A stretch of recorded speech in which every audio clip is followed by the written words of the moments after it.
반갑습니다. 어, 훈련을 잘하고 사실은 오늘 시간을 맞이했어야 되는데 저희들이 상시간을 좀 이렇게 편안하게 잘 보내다가 또 오래간만에 7주 만에 또 이렇게 그 수요 공부방을 열다 보니까 약간의 서로의 착오가 좀 있었던 것 같습니다. 그럼에도 불구하고 저는 참 오늘 이 양도인교님께 참 감사의 마음을 전하고 싶습니다. 지금 세상이 참 코로나로 인해서 여러 가지 많은 어려움과 불편함이 있고 또 지금 그 인원수가 많이 늘어나서 이렇게 좀 벗어나기가 쉽지 않은 상황인 것 같아요. 그래서 이제 우리 도인교우도 좀 그런 불편함들을 지금 함께 겪고 있는 것 같은데 그런 와중에도 불구하고 원고를 작성하고 또 더더군다나 이것을 대독할 수 있는 방법도 있었는데도 불구하고 본인이 좀 이렇게 심신감 편치 않은 상황에도 이렇게 영상을 만들어서 전달을 해준 우리 도인교우에게 너무너무 감사한 마음을 전하고 사실은 도인교우 원고를 제가 이렇게 살피면서 제가 특별히 드릴 말씀은 없겠다 싶은 생각이 들 정도로 원고가 참 잘 구성이 돼 있고 정기훈련 법이라는 것에 대한 이해도 충분히 할 수 있게끔 돼 있었었고 연불과 자선이라는 것에 대한 이해도 또 분명히 할 수 있는 그런 좋은 원고였습니다. 그래서 저의 영상도 영상이지만 우리 도인교의 영상을 보면 명확하고 아주 좋은 의미로 그리고 아주 좋은 내용으로 영상이 잘 전달됐을 거라고 생각을 합니다. 그 도인교가 영상에 잠깐 저희들이 이제 언급은 했었지만 그 정기훈련법이라는 의미에서 그 정기라는 표현을 자칫 우리가 일상적인 반복 그렇게 이해를 할 수 있는 생각들이 있겠더라고요. 그래서 다시금 제가 그 연말을 하면서 보니까 정기라는 것은 정해진 기간이구나. 정해진 기간이었구나. 일정 부분 정해진 기간이구나. 그것은 잠시가 될 수도 있고 때로는 하루가 될 수도 있고 일주일이 될 수도 있고 아까 도인교가 얘기한 것처럼 저희들의 7일간의 출가 여행이 될 수가 있고 다음 주에 계획한 3일간의 그 겨울훈련이 될 수도 있고 그런 기간이 정해진 기간을 정기라고 얘기를 합니다. 정기. 그 정해진 기간 동안 하는 훈련을 정기훈련이라고 하죠. 그럼 정기훈련법이라는 것은 뭐냐면 그 정해진 기간 동안 훈련하는데 그 훈련 내용에 정해진 법이 있어요. 그것을 이제 아까 도인교는 이제 교법의 바탕에서 한다라고 얘기를 했죠.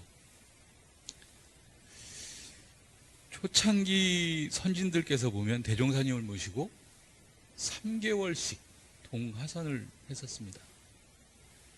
근데 제가 공부를 잘 못해서 그랬는지 몰라도 동하선 여름과 겨울에 훈련을 하는 것이 의미가 있었겠다라는 생각을 가지고 공부를 했었는데 다시 가만히 살펴서 이 정기훈련이라는 것에 대한 의미를 살펴보니까 3개월이라는 것에 참 의미가 중요하겠다라는 생각이 들어졌어요. 군인들이 자격을 갖추려면 몇 주간의 훈련을 받죠? 혹시? 예? 6주. 예, 좀 줄었습니다. 5주로 바뀌었거든요. 예, 5주간의 훈련을 받는데 그 입영 후 3일간에 받는 훈련을 뭐라 그랬죠? 예? 좀 크게 얘기해 주실래요? 가입기 훈련? 가입교. 예, 맞습니다. 그렇게 표현도 하고 동화교육이라고 이렇게 표현을 하더라고요. 그래서 동화교육을 하는 시간에는 입영 행사, 개인 물품 지급 등의 일정이 이렇게 진행이 된답니다. 그리고 1주차에서 2주차는 군인 기본자세라는 것을 배운답니다.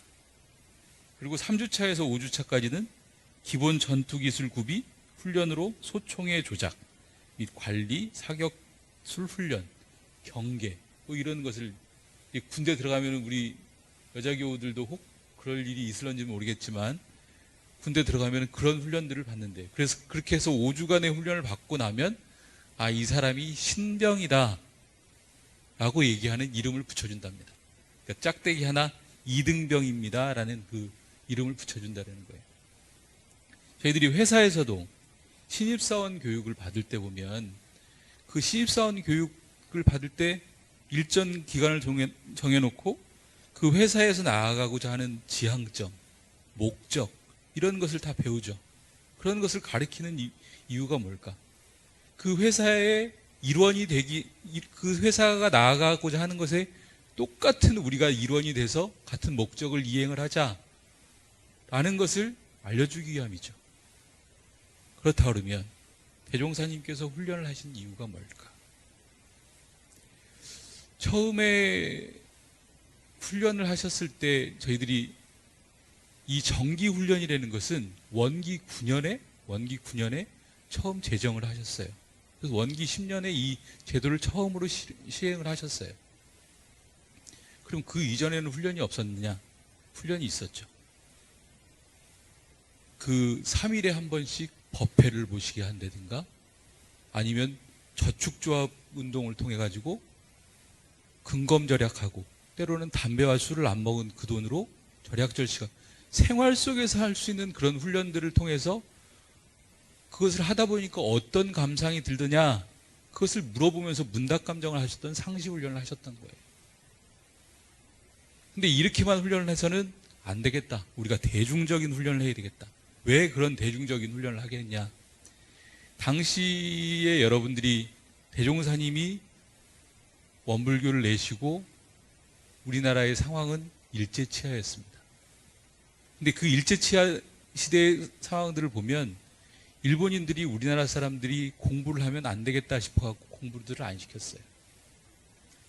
그렇게 안 시키는 과정에서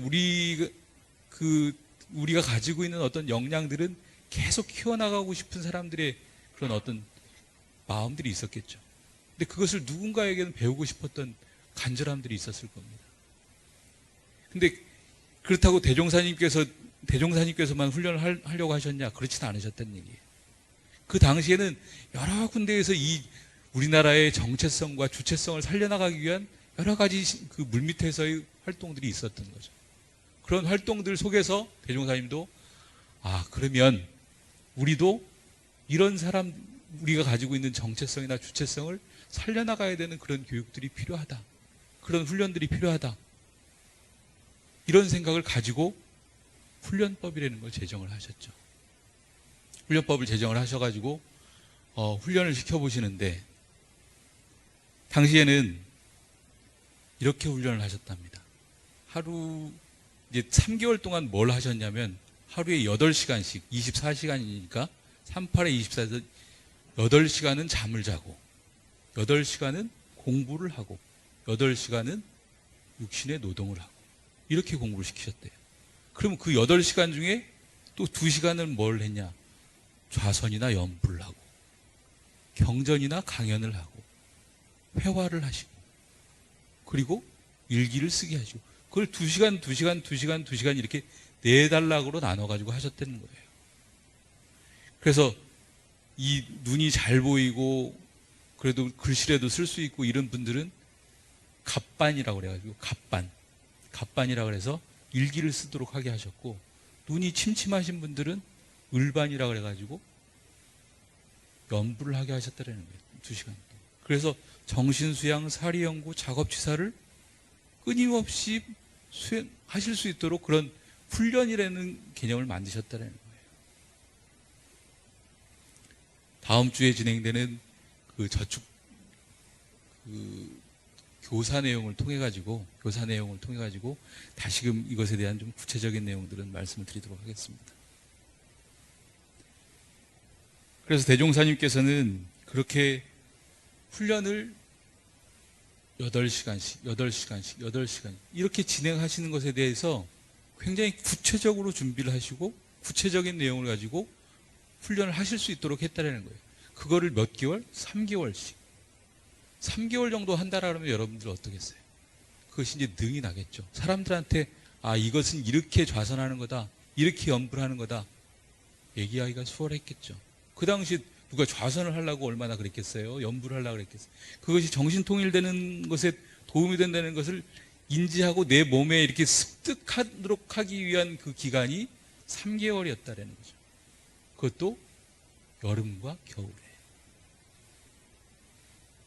그런 기간을 통해서 대종사님께 당신이 이렇게 당신이 이루고자 하셨던 것이 아니죠. 당신의 깨달음을 통해서 이런 세상을 앞으로 만들어야 되겠다 라고 생각하신 그 광대무량한 나원세계를 만들기 위한 준비 작업, 그 훈련이라는 것이 결국은 이렇게 시작이 됐다는 겁니다. 대종사님께서 깨침을 얻으시고 물질이 개벽되는 시대에 정신을 개벽해야 하는 소태산 대종사의 시대의 절대적 당위성, 이제 막 물질이 개벽되는 그런 세상을 보니까 이거 앞으로 이렇게는 세상 살아가서는 안 되겠다. 앞으로 세상 사는 것이 너무 편리해지는데 이렇게 살아가서는 안 되겠다. 이런 근심 걱정이 있으셨던 거죠. 그래서 그것에 대해서 이것을 어떻게 우리가 개선해 나가야 되겠다라는 시대적인 당위성이 있었던 거죠. 물질이 노예로 전락하겠다는 절체절명의 위기의식, 이를 극복하기 위한 진리적 종교의 신앙과 사실적 도덕의 훈련으로 광대무량한 낙원으로 이끌고자 하신 대종사님의 주세불의 그 자비경륜, 대자대비 경륜이 저희들 그 면면이 흐르고 있는 교단의 개교의 동기입니다. 오늘은 이제 정기훈련법에 대한 시간이니까 대종사님께서 이론해상을 펼치고자 하셨던 그 서원에 대한 얘기는 나중에 또 기회가 되면 말씀을 드리기로 하고요. 이처럼 시대적 상황을 극복할 방안으로 진리적 종교의 신앙과 사실적 도덕의 훈련을 제시해 주셨습니다. 근데 오늘 정기훈련법, 그러면 그 정기훈련법이라는 것에 대한 부분들을 저희들이 어떻게 접근할 것인가?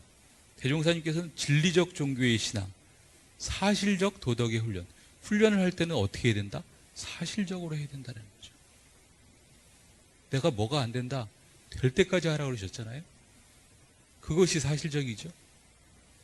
너는 잘 될 것 같아, 이러면 잘 됩니까? 공부를 해야죠. 될 때까지 해야죠. 그래야지 그것이 사실적이죠. 그런 훈련을 대종사님께서 시키셨다는 거예요. 실시품 2장에 보면 참선을 잘 못하는 스님이 한 분 계셨던 모양이에요. 근데 그 스님을 가르치시던 스님께서 그 선을 할 때 계속 졸고 있으니까 얼마나 답답하셨겠어요. 멍청한 놈아, 너는 그 좋은 것을 왜 그렇게 안 하고 있느냐, 정신 좀 차려라, 막 혼을 내시는 거예요. 대종사님께서는 그런 모습을 보고 이렇게 말씀하셨죠. 지금 화상에게 저 산의 바위 속에 금이 들어있으니 그것을 부수고 금을 캐라고 무조건 권하면 화상은 곧 나의 말을 믿고 채굴을 시작하겠는가? 이렇게 물으시니까 노승이 한참 동안 생각을 하시다가 그 말씀을 믿고 바로 채굴은 못하겠나이다, 이런 말씀을 하시죠. 그래서 대종사님께서는 다시 말씀을 하시죠. 저 바위 속에 금이 든 줄을 알았거든. 내가 먼저 채굴을 하여다가 그것을 광채 있게 쓰면 사람들이 나의 부유해진 연유를 알고자 하리니, 그 알고자 하는 마음의 정도를 보아서 그 내역을 말하여 준다면 그 사람들도 얼마나 감사히 그 금을 채굴하려 할 것인가. 이것이 곧 사람을 제도하는 묘방일까 하노라. 노승들이 고쳐 앉으며 말하기를 선생의 제도하시는 방법은 참으로 광대하나이다 하신 법문을 우리 여러분들도 잘 알고 계실 겁니다. 소태단 대종사께서는 이상세계에 대한 극락수용도 아닌 오직 진리적이고 사실적인 가르침을 통해 광대무량한 낙원세계로 인도하려 하였습니다. 원기 20년에 정관음행이라는 교무님께서 원불교의 훈련을 나시게 된 감상을 이렇게 적으신 글이 있어요. 그것을 제가 잠깐 좀 읽어드리도록 하겠습니다. 그 정관음행 교무님은 어떤 분이시냐면 법호는 경터원이시라는 분이고 원기 20년에 100여 명이 입선한 총부 제21회 정기훈련 의뢰동선에 입선해서 훈련을 받으면서 전무 출신을 서원하신 분입니다. 앞서 말씀드린 대로 그때 당시에는 이 한국 사람들에게 일본인들이 교육을 시키지 않고자 했기 때문에 여러 가지 그 교육에 대한 열정들이 있었어요. 근데 그것을 제대로 가르쳐 주는 데가 없었습니다. 어디 이 정관음행이라는 분도 그래서 나는 이런 교육을 좀 받고 싶노라고 여러 가지 활동도, 사회적인 활동도 해봤지만 그것에 대해서는 한계가 있었던 거예요. 본인이 가지고 있는 지혜의 한계가 있었던 거죠. 근데 마침 황정신행이라는 그때 당시 황정신행 교도님이신가요? 아무튼 그 교도님의 인연으로 원불교회 안내를 받아서 왔는데 대종사님 말씀을 들어보니까 너무 시원한 거예요. 근데 그것을 이렇게 기술해 놓은 겁니다. 나는 소년시대에는 아무 걱정 없는 생활을 하였으므로 세상 어려움과 일신고통을 경험해 보지 못하고 나의 앞에는 항상 행복이 올 줄만 생각하는 동시에 인간 고해라는 말씀을 사실 알지도 못하였습니다. 그러하다가 차차 세상 맛을 알게 된 것은 30세 이후인 바 모든 일이 마음에 어긋나고 현 사회 가정에 대한 여러 가지 불편, 불안이 심신을 괴롭게 하여 아무리 감내할 방법을 생각하여도 감내할 수양이 사실 부족하여 비하건대 불붙은 강변에 소 날뛰듯 한다는 속어와 같았습니다. 그리하여 나는 비로소 종교의 생활이 퍽이나 신성하고 안락하다는 추상을 가지게 되어 어느 때는 불교의 교리를 보았으나 이분이 이제 세상을 살다가 보니까 세상에는 이래 갖고 내가 그냥 우리 가족들이나 먹여 살리는 정도로 내가 일생을 마치기는 좀 아깝다. 그래서 이제 종교에 심취를 하시는 거죠. 그래서 불교의 교리를 보았으나 모두가 미신 같아 신심이 잘 나지 아니하므로 혹 자탄하기를 성현에 가르치신 말씀이 믿어지지 아니하니 이는 나의 업보가 과연 중함인가 하는 생각도 났습니다. 이 정관음행이라는 분이 불교의 교리를 배우면서 그래 부처님 말씀이 괜찮겠다 싶어갖고 그런 활동들을 많이 하셨대요. 많이 하셨는데도 불구하고 그 따르고 믿고 따르던 사람들이 함께하던 사람들이 해도 안 되고 그냥 스스로 이렇게 자빠지니까 이게 내가 부처님 말씀을 제대로 못 믿고 있구나. 뭐 이런 이제 스스로 자탄을 하는 거죠. 그러던 차에 범민망상이 일어나기 시작하여 마음의 안정처를 얻지 못하고 차라리 깊은 산중에나 찾아가서 시비 없는 일생을 보내리라 생각하고 있었던 바 다행히 건연 축기의 우연히 친우의 인연으로 본회의 내용을 대강 듣고 한번 그 사실을 알아보리라고 생각하던 차 선언에 참여하여 본회의 교리를 대강 듣고 보니 종사주의 명철하신 법설은 나의 심간을 직접 통하여 주시는 느낌이 있사오니 어찌 감사하지 않겠사옵니까? 그리고 제도에 대하여도 모든 것이 시대에 적절하고 하나도 결함된 바가 보이지 아니하여 나의 평소 이상하던 바에 몇 배 이상의 혁신이 되었사오니 이도 또한 부처님의 명철하신 지견이 아니시면 어찌 같은 조직을 성공하겠습니까? 불법 연구의 조직이 이렇게 일어나는 모습들을 보고 이분이 말씀하시는 거예요. 나는 이제부터는 이 영원한 안심인명의 곳을 얻었고 영원한 사업장소와 복전을 얻었으니 나의 일생은 오로지 여기에 바쳐서 천신만고를 당할지라도 조금도 퇴전치 아니하고 일변 배우고 일변 가르치며 일변 공부하고 일변 사업하여 종사주의 대도운전의 조수가 될까 하나이다. 이런 감상문을 적으셨어요. 이상의 내용을 살펴볼 때 원기 20년이라고 그러면 1936년입니다. 앞서 말씀드린 대로 저희들이 교육을 받기가 굉장히 어려운 시기에 더더군다나 당시 여성의 몸으로 이런 글을 쓸 수 있다는 것은 굉장히 엘리트한 여성이든지 무언가 이렇게 세상에 자신의 삶을 이렇게 꿈꾸기 위한 그런 모습을 살아가려던 그런 여성이었던 것 같아요. 그러한 분이 자신의 범민망상을 해결하고 교단 사업에 동참하여 소태산 대종사의 사업에 동참하겠다는 의지를 밝힘은 사실적인 제도에 깊은 감명이 있었다는 뜻입니다. 그만큼 당신이 환상으로 그리고 있던 그런 삶의 모습들을 사실적으로 내가 이렇게 살아갈 수 있는 방법들을 명확하게 제시해 주셨다는 거죠. 소태산 대종사의 훈련은 사실적인 동시에 누구나가 행할 수 있는 떳떳한 길, 인도품 1장에 나오죠. 떳떳한 길이라는 것은 도를 의미합니다. 또 인도품 2장에 도를 행함으로써 나타나는 은혜, 즉 덕이 나타나는 것이 훈련이라 하겠습니다. 그래서 오늘부터 이제 시작되는 이 수요마음 공부방에서 정기훈련과 상시훈련을 얘기를 할 때 기억해야 되는 것은 정기는 일정 정해진 기간이다. 그리고 훈련을 받을 때는 사실적이어야 한다. 이 부분을 마음속 깊이 어디 메모라도 해놓고 이렇게 들으셔야 될 겁니다. 그래서 정리해서 말씀드리자면 정기훈련법이란 언제, 일정 기간 또는 시간에 어디서 정해진 장소에서 누구나가 무엇을 11과목의 내용을 어떻게 사실적으로 익혀서 할 것인가 떳떳하게 지켜가고 은혜가 생산될 수 있는 방법을 배우는 것을 정기훈련법이라고 정의할 수 있습니다. 그래서 매일매일 시간을 정하거나 특정 기간을 정하고 11과목을 훈련하는 시간을 갖게 되면 이것이 정기훈련하는 시간이 됩니다. 또 그 시간을 마치고 일상에서 분주하게 살아가면 상시훈련의 시간이 되기도 합니다.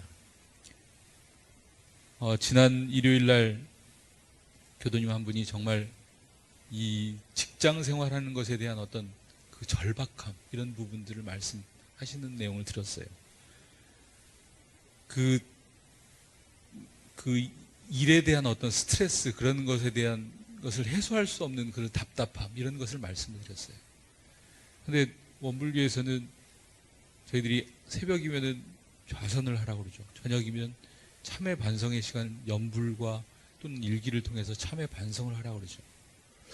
하루를 그렇게 준비를 하고 하루를 그렇게 반성을 하고 이런 정기의 기간, 그러니까 정해놓고 내가 무언가를 정리하고 다음을 계획하는 그 정기의 시간들이 있다라 그러면 그 나머지 시간들의 그 상시의 시간들은 저희들이 지내기가 조금 더 수월할 겁니다. 왜? 난 늘 그렇게 마음을 평온하게 가지는 것에 익숙해지는 훈련을 하기 때문에 그게 원불교의 정기 훈련이에요. 그래서 아침에 교모님들이 그렇게 선을 해라 저녁에 연불해라 하루를 지내고 나서 일기를 써라 그렇게 강조를 하시는 거예요. 왜? 교모님들이 원불교 이렇게 홍보하려고 하시는 것이 아니에요. 여러분들 잘 되라고 이러는 거예요. 그렇게 하다 보면 내 생활이 정리가 되는 거죠.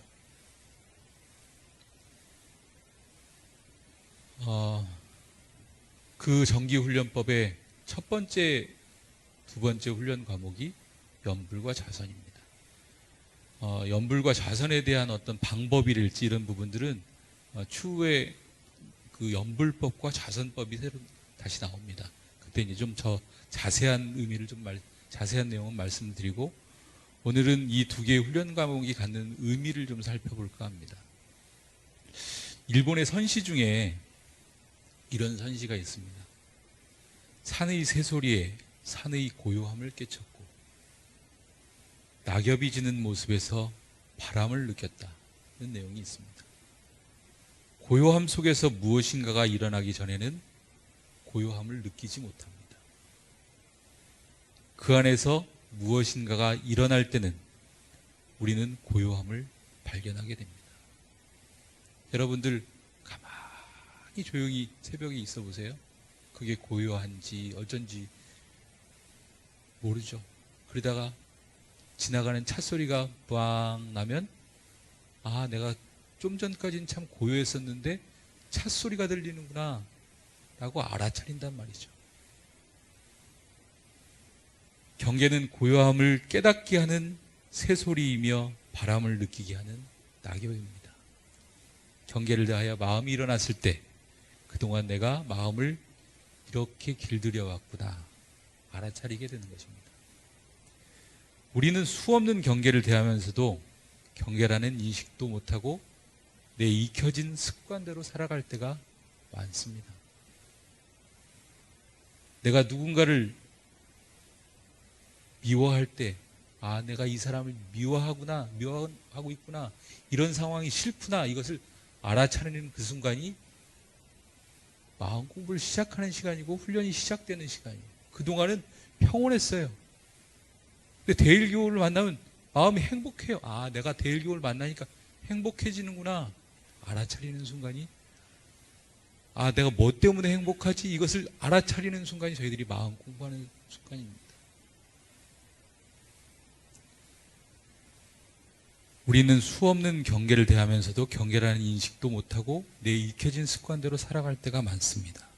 일렁이는 파도에 있으면 일렁이는 파도가 원래의 모습이라 생각을 하지만 파도 없는 물결의 고요함을 알기에 파도의 거셈을 알게도 됩니다. 서품 19장에 보면 연불과 주문을 읽게 하는 것은 번거한 세상에 사는 사람이 애착 탐착이 많아서 정도에 들기가 어려운 고로 처음 불문에 오고 보면 번거한 정신을 통일시키기 위하여 가르치는 법이요. 이렇게 나와 있습니다. 윈드서핑이라는 거 여러분들 그 파도에 이렇게 뭐 조그마한 걸 하나 해놓고 이렇게 타고 다니는 걸 윈드서핑이라고 그러죠? 그거 맞는가요? 윈드서핑을 하면 다가오는 파도는 나를 밀어주는 좋은 도구이나 그에 맞서면 그 파도를 이겨내야 하는 거친 장벽이 됩니다. 저희들이 경계를 대할 때도 그러죠. 경계를, 아, 경계 있구나 라고 생각하면 그 경계는 저에게 은혜를 주는 은혜의 도구입니다. 나를 누가 이렇게 툭 때렸을 때, 아, 내가 저 사람에게 뭔가 실수를 했지, 내가 저 사람하고 무슨 감정이 있었지, 이것을 알아차리는 경계고 그 사람에게 그 원한 관계를 풀 수 있는 그 은혜의 발견이 되는 거죠. 근데 그것을 모르고 왜 때려? 이거 뭔데 때려? 이래버리면 그 원한 관계를 풀 수 있는 도저히 방법이 되는 것이 아니에요. 연불은 윈드서핑을 하듯 파도가 밀려오는 방향에 집중해서 파도인지 모르게 그 물결을 즐기는 겁니다. 요란한 경계에 처해 있으되 주문 한 귀의 소리를 맡겨 그 주위 잡념과 혼탁한 생각들을 한 소리로 모아가는 정신수양의 방법입니다. 경계가 왔을 때 경계가 왔구나, 경계가 왔구나, 경계가 왔구나, 이것을 수없이 되뇌이다 보면 경계가 온 줄 알고 마음이 이렇게 멈춰져서, 아, 내가 툭 맞았을 때 경계가 왔구나, 경계가 왔구나, 경계가 왔구나, 이것을 끊임없이 되뇌이다 보면 내가 그 다음의 마음을 어떻게 내야 될지를 알겠다라는 거죠. 아, 이 사람이 날 때릴 만한 이유가 있었겠구나, 이 사람하고 나하고 뭐 그런 불편한 일이 있었겠구나, 이것을 안단 말이죠. 그리고 나서는 그 사람에게 표현을 할 때는 내가 좋아서 그랬어? 나에게 뭐 불편한 마음이 있었어? 편하게 얘기를 할 수가 있다는 거죠. 그렇지 않고 이 알아차리며 경계가 온 줄도 모른다라 그러면 그것마저도 모른다라는 거예요. 앞서 말씀드린 것처럼. 이처럼 외부의 경계가 많을 때는 연불과 좌선 중 연불로 대체하는 것이 맞습니다. 주변이 막 시끄러우면 그거보다 더 큰 소리를 내버리든지, 아니면 뭔가 이렇게 내가 소리 하나에 집중을 해서 꾸준히 들어가 보면, 방금도 이제 그 성현교무님이 연불하는데 저하고 운곡이 안 맞아요? 그러면 저는 자꾸 제 소리에 이렇게 귀 기울이려고 자꾸 노력을 해요. 그러면 제 소리가 정리가 됩니다. 아예 큰 소리를 더 큰 소리를 내버리든지, 아니면 제 소리에 이렇게 귀 기울여 가든지, 그렇게 집중할 수 있는 것을 만든다라 그러면 그것이 내 스스로를 이렇게 정리해 나갈 수, 나의 복잡한 생각들을, 복잡한 여러 가지 상황들을 정리할 수 있는 그런 방법이 된다는 거죠. 그래서 연불이라는 것은 꼭 나무아미타불을 외우라는 것은 아니에요.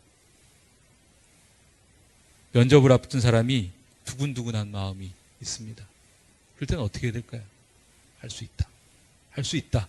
할 수 있다. 그것을 끊임없이 되뇌이면서 스스로를 자신감을 불어넣는다라 하면 면접에 떨어지고 붙고 이런 부분이 아니라 떨리는 그 마음을 정리할 수 있다는 거죠.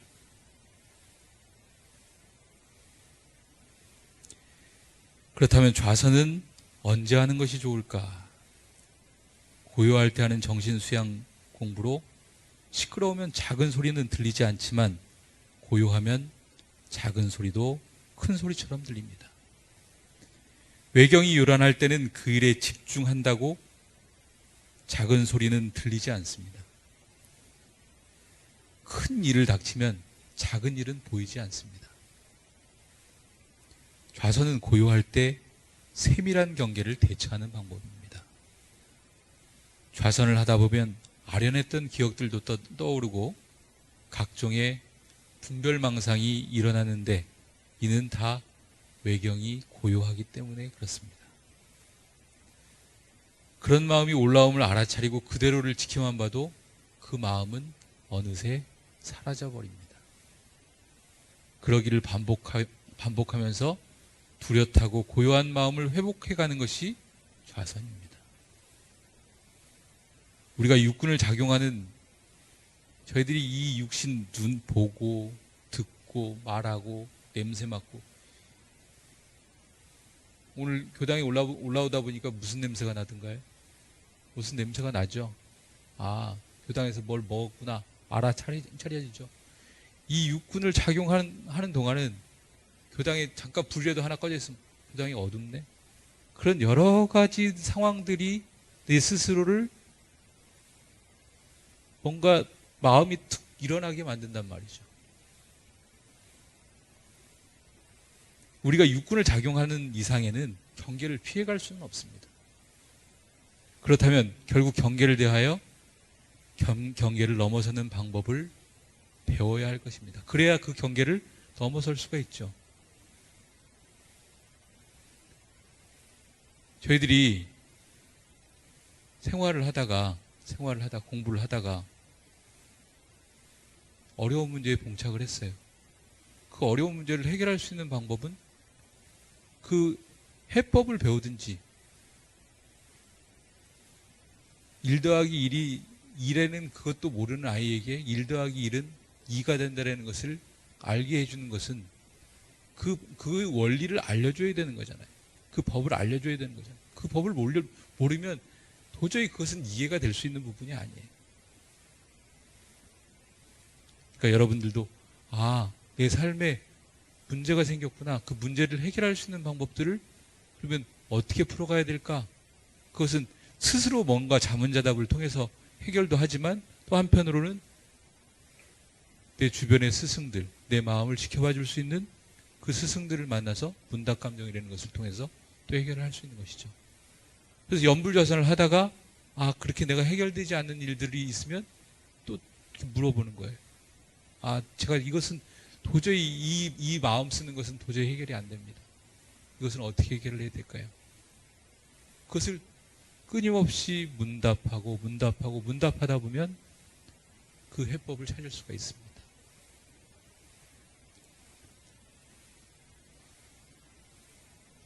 정신 수양을 하는 이유를 수행품 50장을 봉독하면서 오늘 시간을 마쳐야 될 것 같습니다. 오늘 내용을 좀 정리를 해드리자면 정기훈련이라는 것은 일정 기간을 두고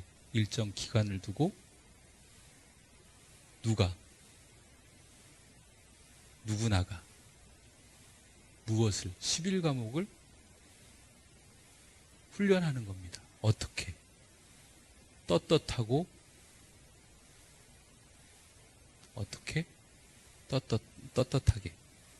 그렇게 훈련을 해나가는 겁니다. 그리고 사실적으로 훈련을 해나가는 겁니다.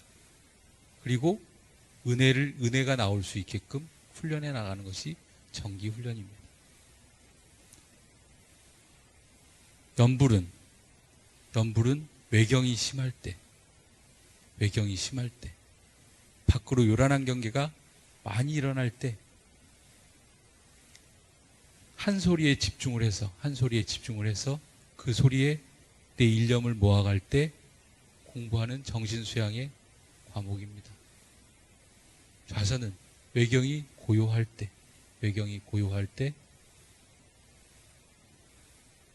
내 스스로의 내면을 살피면서 공부하는 공부법이죠. 수행품 50장 봉독해 드립니다. 대종사 말씀하시기를 수도인이 경계를 피하여 조용한 곳에서만 마음을 길들이려 하는 것은 마치 물고기를 잡으려는 사람이 물을 피함과 같나니 무슨 효과를 얻으리요. 그러므로 참다운 도를 닦고자 할진대 오직 천만 경계 가운데 마음을 길들여야 할 것이니 그래야만 천만 경계의 마음이 흔들리지 않는 큰 힘을 얻으리라. 만일 경계 없는 곳에서만 마음을 단련한 사람은 경계 중에 나오면 그 마음이 바로 흔들리나니 이는 마치 그늘에서 자란 버섯이 태양을 만나면 바로 시드는 것과 같나니라. 그러므로 유마경에 이르시기를 보살은 시끄러운 데 있으나 마음은 온전하고 외도는 조용한 곳에 있으나 마음은 번잡하다 하였나니 이는 오직 공부가 마음대 중에 달린 것이요 바깥 경계에 있지 아니함을 이르심이니라. 대종경 수행품 50장 말씀을 늘 마음속에 되뇌이면서 우리가 정신수양 공부를 왜 해야 되는지, 그리고 정기훈련을 통해서 대종사님께서 왜 이것을 정신수양 공부로 저희들에게 단련시키고자 하셨는지, 그리고 그 정기라는 기간이 하루가 아니고 일주일이 아니고 1년이 아니고 그때도 될 수 있다는 것을 여러분들이 늘 마음속에 명심하고 하루에 잠깐이라도 그 정신수양을 통해서 다시금 내 스스로를, 내면을, 내가 문제가 되는 경계거리를 다시금 내 본래 마음에 다시 되돌려서 그 성품자리에 되돌려서 그 경계를 잘 이겨내는 여러분들이 되셨으면 좋겠습니다. 그 훈련을 하자라고 여러분들은 정기훈련을 하자라고 대종사님께서는 말씀을 하신 겁니다. 예, 이상 마치겠습니다.